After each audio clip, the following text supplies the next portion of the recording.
believe we're rolling. We are rolling. Rolling. Rolling. Guess we're rolling. Are we rolling? Is this thing on? Hello? Hey everyone, welcome back to another Jazz Drummer Q-Tip of the Week. My name is Quincy Davis. If you're new, thank you so much for stopping by. If you enjoy this video, which I know you will, go ahead and press that like button and consider subscribing because I put out a lot of videos that I know you're going to find helpful. Now, I know you're looking at me like, hey, he looks a little older. Well, I am because I just turned 45 and I'm feeling good, just like Nina Simone. This lesson is all about how to read and interpret a jazz chart accurately and musically. There are a lot of drummers who either do not know how to read a jazz chart or drummers who know how to read them but struggle interpreting them and converting them or making them sound like music. After watching this lesson, I know that your reading is going to really improve and you're going to just feel much more comfortable looking at a chart and playing it accurately and making music out of it. And actually, I'm going to give you special access to the charts that we use here at the University of North Texas lab auditions for round one.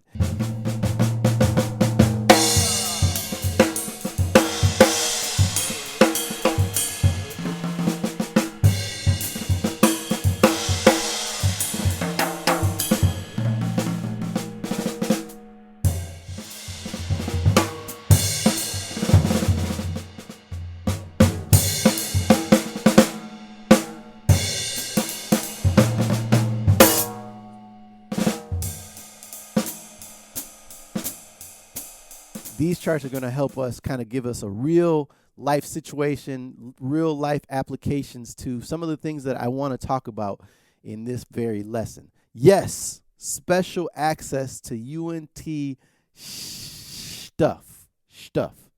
I was saying. And you can download these charts for free, of course, on my website, QuincyDavisJazz.com, for free. So you got to do that. This lesson is for everyone, whether it's for a pro who wants to improve their reading, an amateur who wants to understand reading better and improve their reading, or for students who maybe have auditions coming up. Yeah, maybe you're auditioning for my school, University of North Texas, or another great school. This is going to help you feel much more comfortable when you get presented a chart that you have to play for a panel, right? You're going to feel good. And if it's not for you, then I know you know someone or someone's, maybe students, who would benefit greatly from watching this lesson. So be sure to share it with them too. All right, so on to the lesson, but I think you know what time it is, right? I think you know. It's time for you to tell me if you're ready. Are you ready? Are you really ready? Mr. Barnes, Miss Rita, Mr. War Booker, I see y'all. Frankie, Mr. Parente, are you guys really, really ready? If you're ready, then I'm ready. Are you ready? Well, then let's go!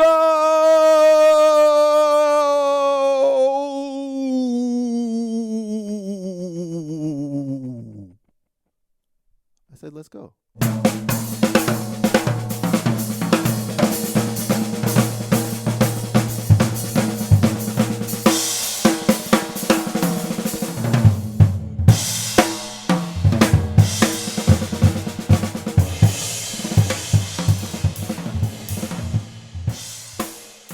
Okay, so before you even play anything, any note, it's important to follow this kind of checklist of things that will help you be more successful in reading the chart. And this is for sight reading or if you're preparing a chart. It works for both. It's really important that you go through this checklist, okay? And also, by the way, I will be playing both of these charts later on in the video, so you want to make sure you check that out. So I get a chart. And I look at it. The first thing I'm going to do is make sure that I'm relaxed. If you're not relaxed, then you can't do jack because you're going to be so nervous. You're going to be thinking about everything that you should not be thinking about. Relax. Take deep breaths, and you're cool, especially if this is an audition, okay? Relax. Then make sure you read all of the text. So in the upper left-hand corner, I see songo, and then I see a tempo, okay? So that's giving me a lot of information right there. Songo. I know what a songo is, If you don't know what a songwin is, then you're in trouble. And this kind of goes to a different point, that you got to know your styles just to get in the door. You don't have to be an expert on Cuban drumming. You don't have to have checked out Changuito, although you should. However, just to get by for this chart right now, you got to have some kind of entry level understand what a songo is. So if you don't, you should look that up right now and practice it. Okay, so styles. Make sure you have styles. Okay, so this is giving me a style. This is giving me a tempo. I see at the very beginning there's a little drum fill. Okay, great. I'm also looking at A. If you look at A, you see songo groove on hi-hat. Okay, I'll make sure I do that. At B, I see bell of ride cymbal. So I'm just looking at all the text orchestrated around the kit. Okay, I see that rhythm. I'll come back to that rhythm in a second. And then I see a drum solo at C, right? And then I see all the dynamic markings, okay? So we're kind of getting ahead of ourselves, but that gives me an idea of a lot of different things that are going on in the chart, just reading the text. A lot of drummers make this next mistake. They'll come to the audition or the gig, and they're looking at a chart for the first time, and what do? They only have their sticks. There might be a point in the chart, though not in this chart, that you need what? Your brushes. So, or mallets, right? So you go through the chart, make sure sometimes it tells you at the top, in the top left corner, but sometimes it does not. So in that case, make sure you scan the whole chart, look for anywhere that you have to switch. But even if you don't do that, make sure you have your brushes and your mallets or your stick accessories. I made that up. Actually, somebody else did. I'm using it. Make sure you have them on deck in case you have to switch, okay? So that's my half note. So that's telling me that the quarter note is 1, 2, 3, 4, 1, 2, 3, 4, 1, 2, 3, 4, 1, 2, 3, 4. And if you understand songo, you know that I'm not going to be playing. I'm going to be playing a half note kind of groove or rhythm, usually on the hi-hat or the bell. So 1, 2, 3, 4, 1, 2, 3, 4. I'm doing this all in my head if I'm on a gig or on an audition, but I'm doing it for you out loud so you can hear it. Okay, so that's kind of the idea. 1, 2, 3, 4, 1, 2, 3, 4, 1, 2, 3, 4. Okay, cool. That helps me kind of feel what the groove is supposed to be, what it's going to be. Road map. Okay, so this is another thing that screws drummers up often. In this chart, let's see, in this chart, we don't really have any nothing, actually. This is rare. From top to bottom, we can play this chart. No issues. No repeats. No DCs, no DSs. However, in chart number two, right? Okay, so we start at A, go through B, no repeats. C, cool. Oh, this is easy. D, E, F. All right, we're almost done. Boom. Oh, wait. It says DC Alfine. Aha. There it is. So that DC Alfine means go all the way to the beginning. And some of the drummers in my audition at the University of North Texas, I say that whole name because I'm proud of it. I love the school I teach at. If you're interested, let me know, and I can give you information about it. But DC Alfine means go all the way to the beginning and then find the fine. So actually, we missed the fine on the first way, but we went back to A, and then boom, lo and behold, 2 measures before B, we see the fine. So that gives us an idea of the road map. But sometimes there's first and second endings. There's repeats. Sometimes it'll say repeat this section 3 times. You have to adhere to that. Really remember that. Make a mental note of it so that you're not surprised when you get there.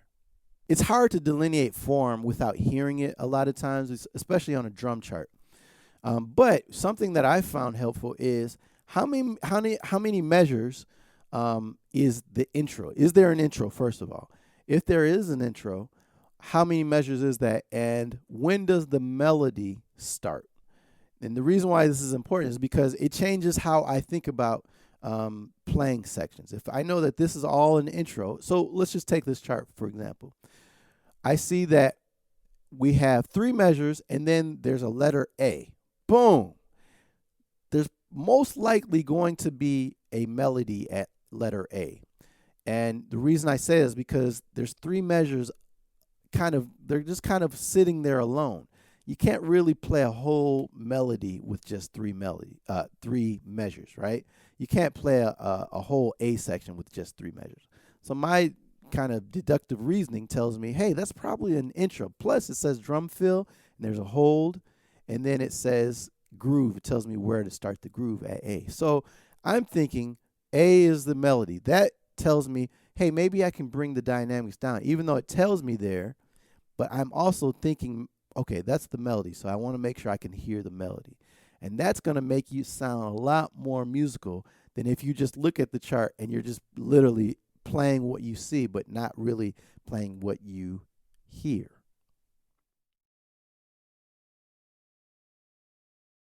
All right, so this next part is dedicated to the things that you must understand and know in order to play a chart, whether you're sight reading or you're preparing a chart.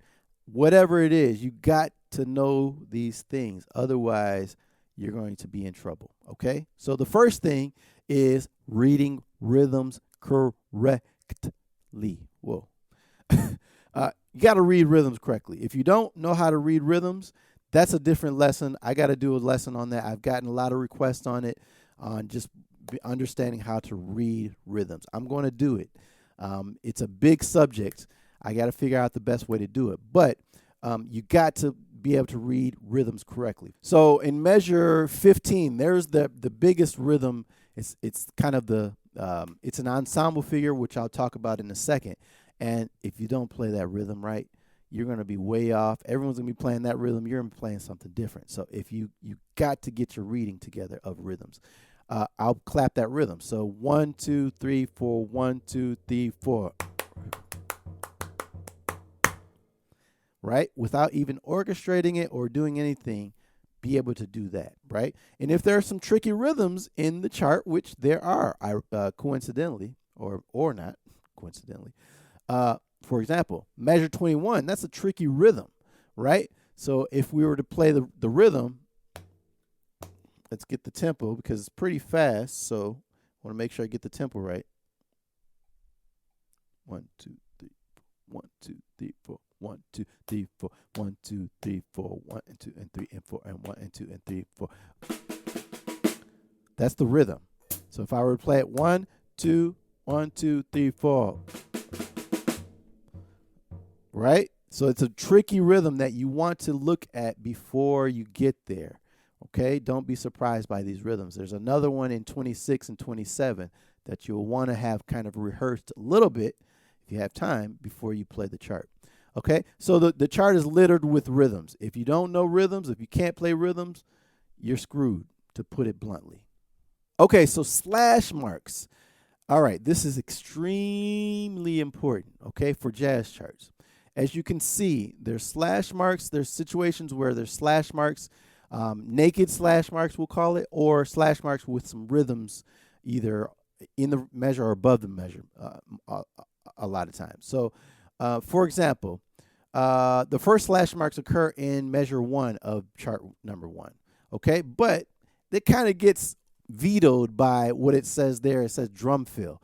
That's all I'm worried about. I'm thinking about the drum fill. So the slash marks there really don't have a lot of purpose, actually.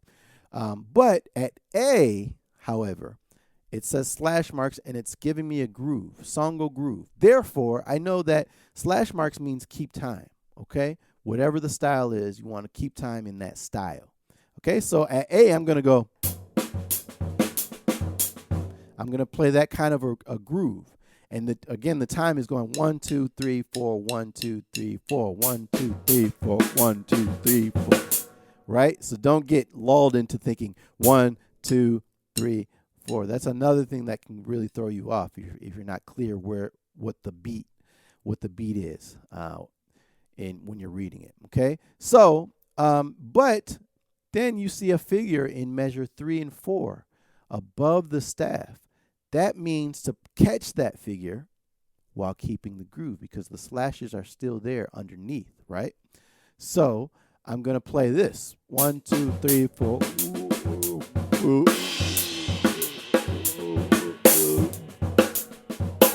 Right? You see how I'm catching those figures, but I'm also playing the groove and keeping the groove going.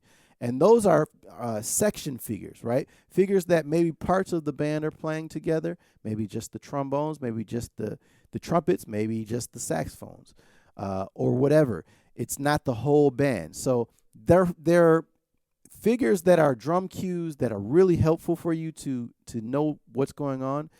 Sometimes you want to catch them, sometimes you don't. You have to kind of decide what musically sounds best, what is most needed from you at that moment. And if it's convenient for you to catch it while keep playing the groove, then why not catch it? Because you know it's going to kind of line up with something else that other folks are playing. But sometimes it's better actually to not play them. Sometimes arrangers put almost too many drum cues to where you can get confused, you can get distracted. It can take away from the actual groove and the feel. So therefore, you have to decide which ones are important for you to catch and which ones are totally unnecessary for you to catch. That's up to you, okay? Now, in measure 15, however, that's where we kind of break away, well, we do break away from the groove, and we call this an ensemble figure. Ensemble figure. This is a figure that the whole band is going to play. And like I said before, if you don't play this rhythm correctly, I think. Which one's more correct? Tell me down below. If you don't play this right, then you're going to sound off with the rest of the band. Everyone's going to be playing that rhythm, and you're going to be playing something different. So you do not want to do that. So learn how to read rhythms. But this is what we call an ensemble figure, when everybody in the band catches it. And if you don't catch it, if you don't play exactly what's there, then you're not going to sound good. You have to play those rhythms that are written on the staff. And that happens a few spots. Measure 21, measure 26 and 27, right? So there's a few spots. And then at the end, the last, 5 measures are all ensemble figures that you absolutely have to catch. You break away from the groove.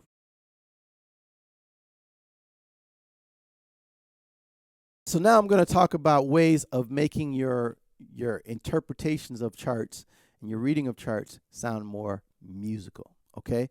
This is assuming all the kind of non-negotiables, the prerequisites, so to speak, are in place and you're comfortable with all those things. Okay, now it's time to really make music and make these charts sound good, okay?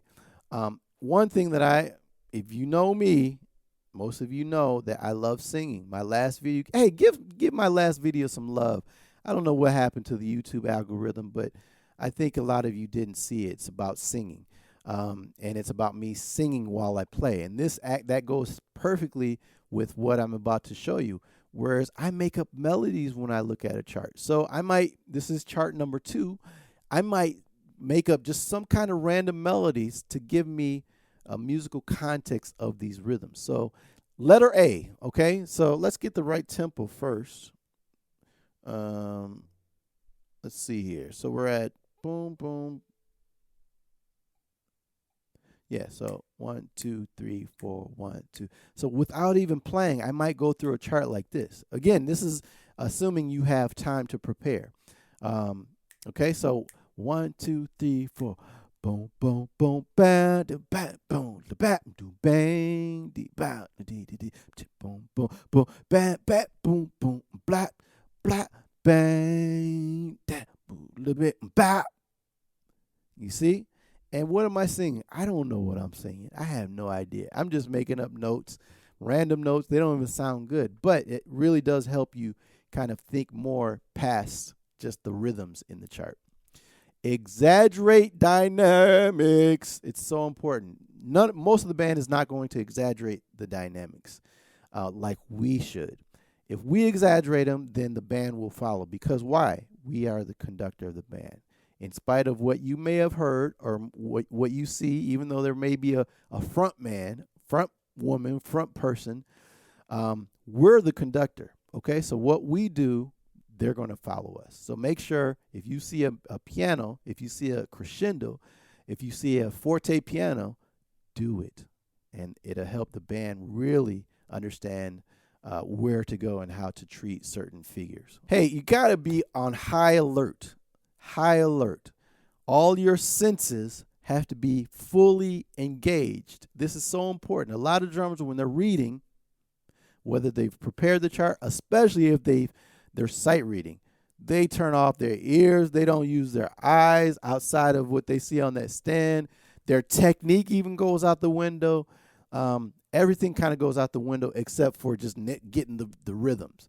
And that's not going to sound musical at all. I promise you that. So you should practice when you're playing, you're reading a chart. If there's times that you can get away from the chart, maybe you have 4 measures of slash marks. With our slash marks, I told you before. Did you forget already? Steve, did you forget? You better not have. If you know you have 4 measures of nothing, hey, look up. Check in with your bass player or the pianist or the conductor or the trumpets, whatever. Visually and also audibly, make sure you're really listening, okay? Listening. Listen. Listen. Listen. Don't just look. Listen. Don't always trust what you see on the charts. Sometimes what you see on the charts actually does not align with what the band is doing. And if you're not listening, you will not catch it. Okay, you got the style down and you're comfortable in the style, but how do you feel? How are you making this style and this groove feel? Are you grooving? Right? All this stuff that I'm talking about is cute and it's important and it can sound really good, but only if your groove feels good. So whatever the style, you have to make sure you're comfortable establishing and keeping a good groove in that style. Okay, so this next one is a big one. They're all big, actually. What am I talking about? But often for chart number 2, if we look at letter B, so we know those slash marks means we have to play time. And then we see those figures above that we can kind of catch that will kind of align with something else that's going on in the band. So if we play it, just what's written, it'll sound like this. 1, 2, 3, 4. 1, 2, 3. Right? Those first 2 measures of B. Super simple. I'll play it again. 1, 2, 3. 1, 2, 3. 1, 2. Right? But sometimes drummers will get in the way. And if you look at a lesson I did a while ago with the wonderful Stockton Helbing about reading big band charts, one of the points that he made was do no harm. So doing harm would mean that I'm comping too much and I'm getting in the way of those notes. So I might go 1, 2, 3, 4. See, I didn't even play it. See, I'm too occupied with other stuff I'm playing, but I'll try it again. I'll try to mess up again. 1, 2, 3.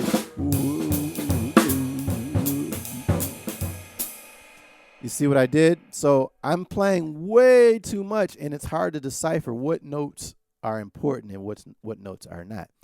If you're just reading a chart, especially, keep it simple. Less is more, and the kind of the notes that are important will stand out a lot more, and everything will be much, much clearer. Another thing that's really helpful, this is helpful, is recognizing hemiolas or groupings, interesting groupings that occur in the chart. So looking at this chart, and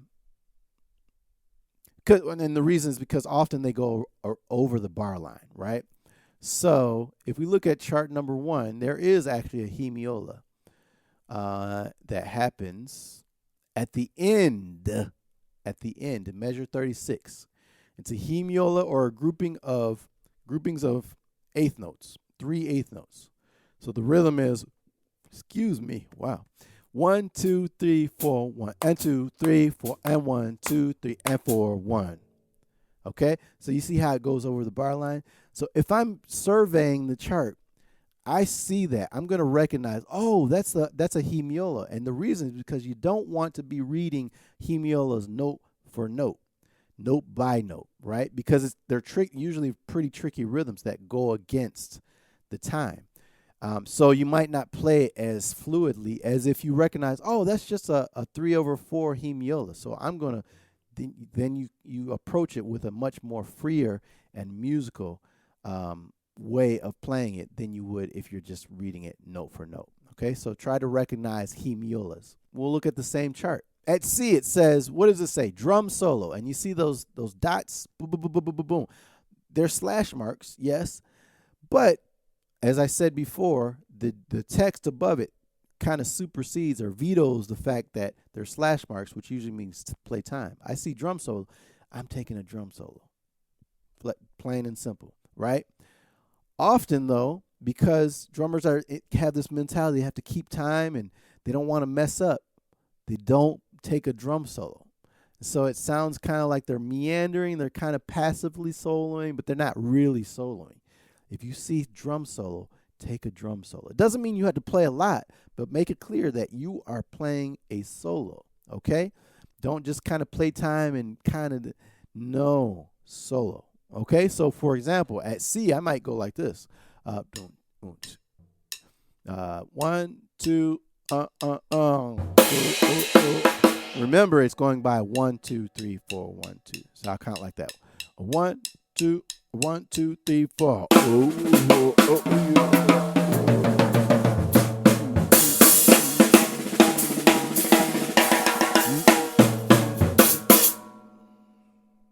You see? There we go. And if I'm sight reading, I'm going to do the exact same thing. So make sure you solo when it's time to solo. I know the list is long, but it's worth it. Listen, make sure you play the form in a clear and precise manner. So I'm looking at chart number 2. Something that happens in this chart, which is tricky, but it's pretty cool if you can kind of nail it, is the phrasing of B is a little longer than what you would expect, right? So it's 4 measures and then 4 measures, and then there's 4, let's see, and then there's, oh, I'm sorry, it's 4 measures and then there's 5 measures. Ooh, 5 measures, so there's 9 measures of B. That's an odd phrase. And so when you get to C, as clear as you can hit that downbeat, not loud, but clear, it'll make everyone hear and feel the form better. So I might go like this at B.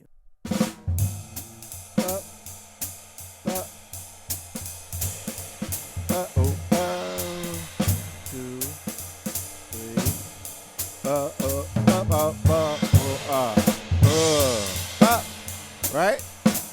You see what I did? So when I got to C, I give a nice, even though it didn't tell me, hey, Quincy, play a crash cymbal on the downbeat of C. I did it because it helps the form stay as clear as possible, especially coming out of that odd measures, the odd number of measures in B. So as much as you can help delineate the form, do it.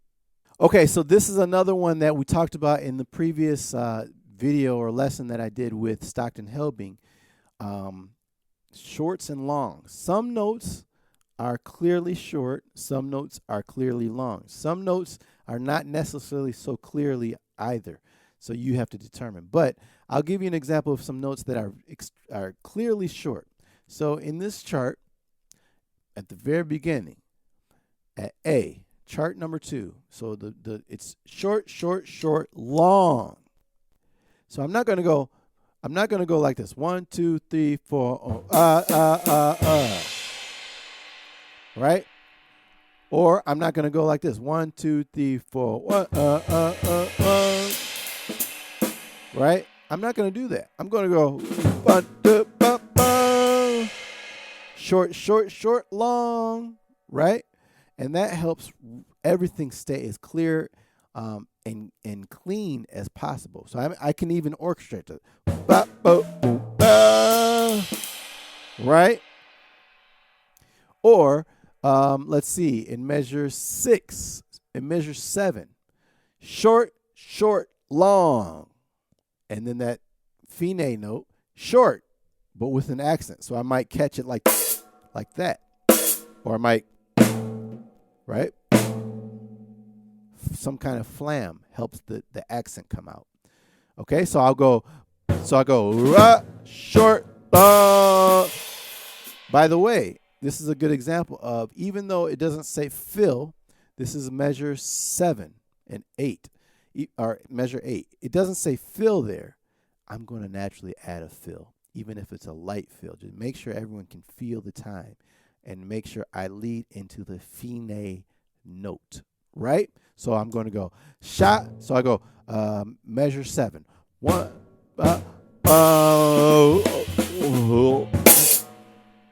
you see? And again, short, short, long, short makes things so much clearer, and it aligns much better with the band. Try to make sure you use your cymbals strategically. And what I mean by that is, don't you overuse your ride cymbal just because that's where you're playing time the most. The tendency is to catch everything on the ride cymbal. But there are times when it's, a lot of times, especially the ends of phrases or the beginning of the phrase, it actually behooves you to use your ride cymbal. So the same measure at the very beginning of this chart, number 2, one short, short, short, long. I might play, well, I definitely will play that long with a crash cymbal, right? And I would have usually a crash ride on my left side. So on one of those cymbals, I'll play that note. Short, short, short, long, or both, okay? I'm not going to catch everything on the ride cymbal. The last thing I'll say is just make sure you look ahead. Look ahead so that you're not surprised by anything that comes up. And sometimes you can look ahead and you realize, oh, I have 8 measures of just playing time. So you can really take advantage of that, like I said before, of just looking up and you know, making sure you're checking in with everybody you're playing with. Because after all, the only way you can really be musical is by being musical with people. You can't be musical by yourself if you're playing with people. You understand what I mean? You have to be musical with people. Otherwise, it's not being musical at all. All right, so without further ado, I'm going to play both of these charts again that were used for the UNT 2022 Fall Lab Auditions Round 1. And I'm just going to play them, and hopefully all these things that I talked about, I do, and you are able to pick up on them. And I want you to practice playing these charts with all of these things in mind, and I think the next time you play any chart, you're going to sound a lot better. You're going to be more effective. It's going to sound more accurate, and most importantly, it's going to sound a lot more musical. Okay, here we go.